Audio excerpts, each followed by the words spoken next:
जी, break से आगे वापस आपको कहेंगे एक बार फिर से खुशामदीद और बात करेंगे इबोला वायरस के हवाले से कि दुनिया में एक बार फिर एक ख़तरनाक वायरस ने जो है खौफ और हिरास फैला दिया और लोग जो हैं बहुत तशवीश का शिकार हो गए हैं कि क्या ये जो इबोला वायरस है जो कि अफ्रीकी ममालिक से शुरू होने वाला है और पूरी दुनिया में इस वक्त जो है हर लोगों के लिए परेशानी का बायस बन रहा है। और आलमी इदारा सेहत ने भी जो है इसकी वबा को आलमी सतह पर आवाम की सेहत के लिए बहुत तशवीशनाक करार दे दिया है। पाकिस्तानी वजारत सेहत ने भी इबोला वायरस के मुमकिन ख़तरे के पेश नज़र पेशी हिफाजती इकदाम शुरू कर दिए हैं। वजारत सेहत की जानिब से कौमी इदारे सेहत को ज़रूरी इकदाम करने और लेबॉर्ट्री किट्स दस्तियाब रखने की हिदायत जारी कर दी गई है। इबोला आखिर क्या है, कैसे फैलता है, क्या वाकई पाकिस्तान में इसके आने का ख़तरा है और आवाम को घबराना चाहिए या सिर्फ एहतियाती तदाबीर करके इससे बचा जा सकता है, इस हवाले से हम जानेंगे। हमारे साथ जो गेस्ट हैं पहले उनका तारुफ करवाऊंगी। हमारे साथ है डॉक्टर वक्कास खान, एमरजेंसी फिजिशियन है, इनसे मिलते हैं और जानते हैं। अस्सलाम वालेकुम डॉक्टर वक्कास, कैसे हैं आप? ठीक हैं? सुबह खैर। वालेकुम सलाम। जी मानूर, बहुत सुबह शुक्रिया कि खैर। आपने हमें ज्वाइन किया। डॉक्टर साहब ये बताइए ये इबोला वायरस क्या है और ये भी बताइएगा क्या इबोला जो है कोरोना के जो सिम्टम्स हैं उससे भी ज़्यादा ख़तरनाक वायरस है या हम इसको उसी तरह समझें जिस तरह कोरोना में हमने एहतियात की थी? अच्छा मानूर, देखें, इबोला वायरस जो है ना, बेसिकली 1976 में ये अफ्रीका में सबसे पहले डायग्नोज हुआ था। जी। अच्छा, इबोला वायरस का जो बैकग्राउंड है, ये बैट्स और जो मंकीज होते हैं, जब ह्यूमन से इनका कांटेक्ट बहुत ज्यादा हो जाता है। जैसे आपको पता है कि अफ्रीकन जो है वो बैट्स और मंकीज को जो है वो अपने डाइट में यूज करते हैं, जी। तो वहां से इसकी ट्रांसमिशन हुई। इसकी जो प्रोग्नोसिस है वो बहुत खराब है। बहुत खतरनाक किस्म का वायरस है। एक मरतबा बॉडी में चले जाता है तो पेशेंट को सबसे पहले फीवर होता है, हेडेक होता है, बहुत सीवियर बॉडी पेन होता है, जॉइंट्स पेन होता है और बहुत खतरनाक ब्लीडिंग होती है। ब्लीडिंग बॉडी के हर उस पार्ट से हो सकती है जो कि ओपनिंग है। माउथ ओपनिंग से हो सकती है, नेजल ओपनिंग से हो सकती है। इसके अलावा एनल ओपनिंग और फीमेल में वजाइनल ओपनिंग से भी ब्लीडिंग हो सकती है। अच्छा, ओके। इसकी बात करें इसकी ट्रांसमिशन की, तो ट्रांसमिशन जो है वो कांटेक्ट पॉजिटिव जो होता है उससे होती है। यानी जब तक अगर आप कोई इन्फेक्टेड इबोला वायरस के पेशेंट को कांटेक्ट हाथ नहीं लगाओगे या उसके सिक्रीशन को टच नहीं करोगे, जब तक ये जो है वो कांटेक्ट पॉजिटिव नहीं हो सकता। जैसे कि हम कोरोना वायरस में देखते थे कि हम जब 6 फीट का डिस्टेंस रखते थे, जी। यहाँ पे ये वाला कॉन्सेप्ट नहीं है। अगर आप इबोला वायरस के पेशेंट के करीब से गुजरोगे तो ये इबोला वायरस आपको नहीं लग सकता, जब तक कि आप उसके फ्लूइड्स के साथ आपका कांटेक्ट नहीं होगा, जब तक आप इससे सेफ रह सकते हो। जी।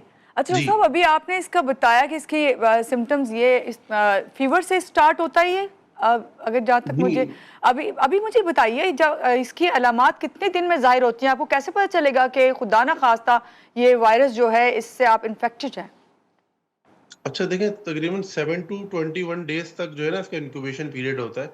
अगर आप किसी इबोला वायरस के पेशेंट से कांटेक्ट में आए हो, तो जो आपको जो है वो आपका जो इंक्यूबेशन पीरियड होगा वो 7 to 21 डेज तक जी। है। यानी इस ड्यूरेशन के बाद आपको ये सिम्टम्स आना शुरू हो जाते हुँ। हैं। अच्छा ये पाकिस्तान में हाई अलर्ट क्यों जारी किया गया है इस हवाले से? देखें, क्योंकि एक डेडली वायरस है, वर्ल्ड वाइड इसकी जो है ना प्रिकॉशंस लेने को डब्ल्यूएचओ ने रिकमेंड कर दिया है। अभी फिलहाल ये अफ्रीका में ही रिकमेंडेड है, क्योंकि बैक हम जाए 2016 में, तो तकरीबन 1100 अमवात हुई थी इस वायरस की वजह से। तो ऑलरेडी ये एक पेंडेमिक काउज कर चुका है एक लोकलाइज एरिया में। तो इसी वजह से इस तरह के वायरस के लिए दुनिया में एक अलर्ट जारी किया जाता है कि इन केस अल्लाह ना करे कोई इस तरह का पेशेंट बाय एयर ट्रैवल करके अगर किसी दूसरे कंट्री में चले आता है, जी। तो वहाँ के हेल्थ केयर प्रोवाइडर्स को पता हो कि इस डेडली वायरस से किस तरह बचा जाए। डॉक्टर वकास यहाँ पे अभी तक एशिया में कोई ऐसा केस सामने आया है इस वायरस से इन्फेक्टेड कोई? जी, अभी तक एशिया में तो कोई इस तरह का केस नहीं आया जी, बिल्कुल। और ये कि वहाँ पे दूसरा जो हंटा वायरस है, उस वो आजकल जो है ना बहुत चर्चों में था, लेकिन उसकी भी हुँ। अभी जो है वो रुक गई है उसकी।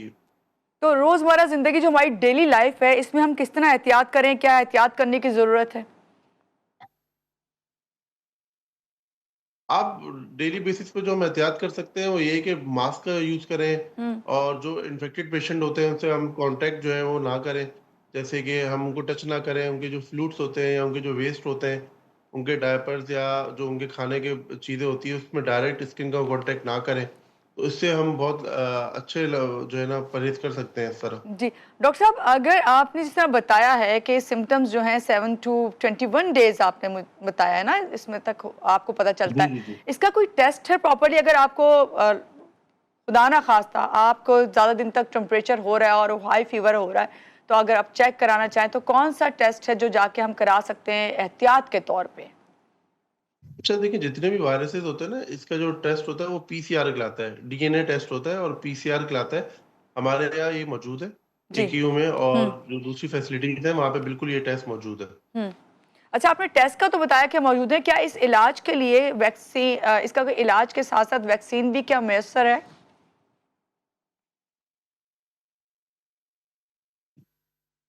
जी, डॉक्टर साहब।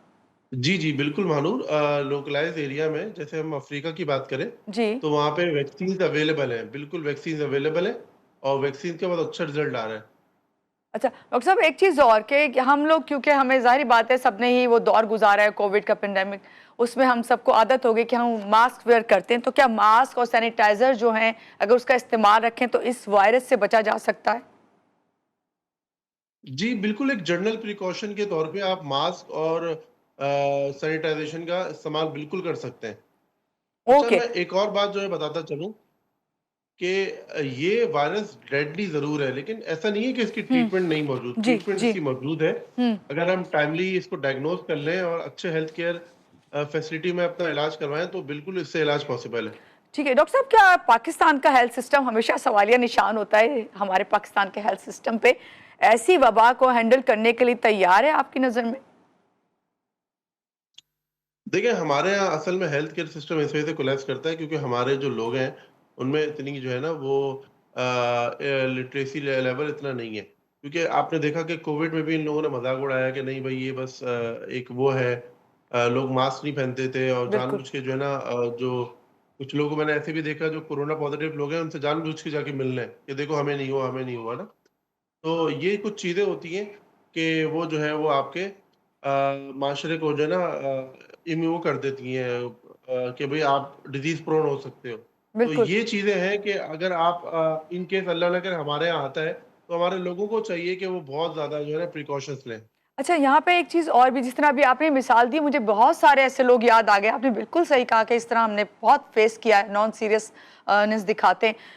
बच्चों को स्कूलों से में सिखाना चाहिए एहतियात, ख़ास तौर से आजकल जिस तरह के वायरसेस आ रहे हैं आपको नहीं पता चलता। सबके जो है हमने देखा है कि सिम्पटम्स तकरीबन कोरोना से मिलते-जुलते होते हैं।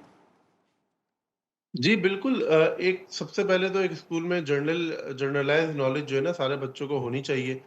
जितने भी वायरसेस हमारे यहाँ आजकल पेंडेमिक या एपिडेमिक है, उनके बारे में बच्चों को आगाही देनी चाहिए। हुँ, इसके अलावा मास्क का इस्तेमाल लाज़मी करार देना चाहिए, सैनिटाइज़ेशन और हैंड हुँ। वॉशिंग टेक्नीक्स ये बहुत इम्पोर्टेंट है जो कि बच्चों को हमारे स्कूल गोइंग बच्चों को सिखानी चाहिए। जी, अब लास्ट में मैं चाहूँगी कि हम सबको जो आप मैसेज दे सकते हैं दें कि इस हवाले से हमें और कितनी एहतियात रखनी चाहिए, खौफज़दा होने की ज़रूरत है या नहीं? ओवरऑल हमें किस तरह जो है अपने रोज़मर्रा की ज़िंदगी में वायरसेस से बचने के लिए एहतियात करनी है, चाहे वो अच्छा इबोला देखिए, मैं वायरस ही क्यों ना हो? जनरलाइज़ मैसेज देना चाहता हूँ, जितने भी वायरसेस हैं, अगर हम एमपॉक्स वायरस की बात करें, कोरोना वायरस की बात करें, इबोला की बात करें, हंटा की बात करें, जो कि आजकल जी, पेंडेमिक बिल्कुल या हंटा तो एपिडेमिक है, हुँ, तो इन सब में एक जनरलाइज़्ड प्रिकॉशंस यही है कि आप मास्क पहनें, सैनिटाइज़ेशन का यूज़ करें, हैंड वॉशिंग टेक्नीक्स, आप खाने से पहले आप अपना हाथ वॉश करें, आप जब भी अगर कहीं झाड़ू या सफाई कर रहे हैं तो मास्क जी। पहन लें। उसके अलावा जो है वो आप सब्जियाँ, फल धो के इस्तेमाल करें। आप गोश्त है उसको अच्छे से जो है ना पका के इस्तेमाल करें। अब सबसे इम्पोर्टेंट बात ये है कि जो चीज़ें लीगलाइज़ हैं, जैसे खाने में जो चीज़ें लीगलाइज़ हैं, आप वो वाला मीट यूज़ करें। जो अनलीगल मीट है, आपको पता है कि ह्यूमन इस मीट के लिए नहीं पैदा हुआ। जैसे कि अब मंकी है, जैसे कि रैट है, हुँ। जैसे कि अपना बैट्स है, तो ये चीज़ें मंकी ये सब चीज़ों के लिए जो है वो इंसानों के लिए नहीं बने। आप अगर इनका मीट कंज़्यूम करोगे, तो ज़ाहिर-सी बात है कि इस तरह के वायरस जो है ना हमारे सोसाइटी में भी कॉमन हो जाएँगे। बिल्कुल, बहुत शुक्रिया डॉक्टर वकास खान हमारे साथ थे जो कि इमरजेंसी फिजिशियन थे, जो बता रहे थे कि इबोला वायरस से किस तरह बचा जा सकता है और एहतियात लाज़मी है। यहाँ लेंगे एक छोटी-सी ब्रेक के बाद वापस आते रहिएगा हमारे साथ।